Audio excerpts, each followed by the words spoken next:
সম্মানিত ভিউয়ার্স, আসসালামু আলাইকুম। আশা করি সবাই ভালো আছেন। তো আপনারা যারা আমন ধান চাষ করতে চান তাদের জন্য মূলত এই ভিডিওটি। তো এখন বর্তমানে আমনের মৌসুম চলছে। তো আমনের মৌসুমে এই যে দেখতে পাচ্ছেন ভিউয়ার্স, এই ধানগুলো চাষ করা হয়েছে, ধানগুলো রোপণ করা হয়েছে। তো আমন মৌসুমে মূলত এই ধানগুলো রোপণ করা হয়ে থাকে। তো এই আমন মৌসুমে ধানের আপনারা যদি যত্ন সুন্দরভাবে না আনেন তাহলে কিন্তু আপনি যদি আমন ধান থেকে ভালো অনেক ফলন আশা করতে পারবেন না। তো এর জন্য আপনাদেরকে আমন ধান সুন্দরভাবে চাষ করতে হবে, অর্থাৎ জমিটা ভালোভাবে পাকিয়ে নিয়ে তারপরে আমন ধান রোপণ করতে হবে। তো এখন যেহেতু এই আগস্ট মাসের দিকে, তো জুলাই আগস্ট মাসে এই আমন ধানগুলো চাষ করা হয়ে থাকে।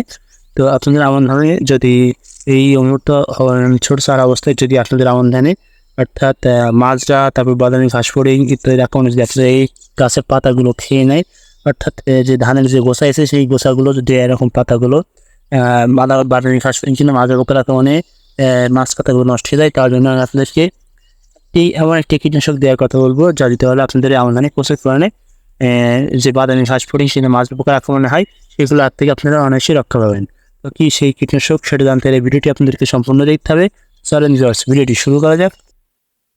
তো আপনারা যারা আমন ধান চাষ করতেন এবং আমন ধানে যদি আপনাদের এই মাদারি ঘাসফড়িং কিংবা মাজরা পোকার আক্রমণ হয়ে থাকে, তো চারা অবস্থায় ঘাসফড়িংয়ের আক্রমণ প্রচুর পরিমাণে হয়। এই জন্য আমি আপনাদের কাছে যে কীটনাশক সার্চ করতেছিলাম সেটার নাম হলো যে ক্যাটাপিড। এই ক্যাটাপিড এতে আছে কার্টাপ ব্রানমিপারচিন এবং এস্টামিপিড 3%। এতে প্রতি কেজিতে সক্রিয় উপাদান হিসেবে 920 গ্রাম ক্যাটাপ এবং 30 গ্রাম এস্টামিপিড রয়েছে। এটি একটি অত্যন্ত গুরুত্বপূর্ণ একটি কীটনাশক।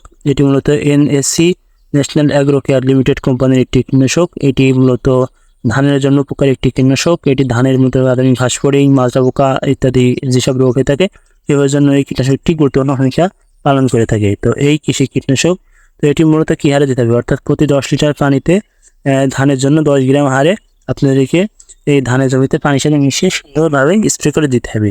এবং এটি মূলত সকালের দিকে স্প্রে করলে ভালো হবে, আর বিকালের দিকে স্প্রে করলেও অনেক সুন্দর হবে। তো আপনাদের এই যে নিয়ের আসছে, নিয়েরটা শুকানোর পরে আপনারা এই ধানের জমিতে স্প্রে করবেন।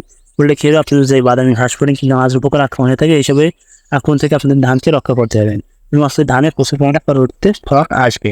এবং আপনারা যে আমন ধান চাষ করেন তা আমন ধানের জন্য অত্যন্ত গুরুত্বপূর্ণ একটি কীটনাশক হলো এই ক্যাটাপিড নামক কীটনাশকটা।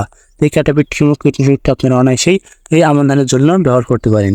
তাছাড়া আপনাদের যদি বেগুন, সিম, আম ইত্যাদি যেসব ফসল আছে সেসব ফসলের জন্য এই ক্যাটাপিড নামক কীটনাশকটা আপনারা ব্যবহার করতে পারেন। তো আজকে আল্লাহ হাফেজ, দেখা হচ্ছে পরবর্তী ভিডিওতে। ধন্যবাদ সবাইকে।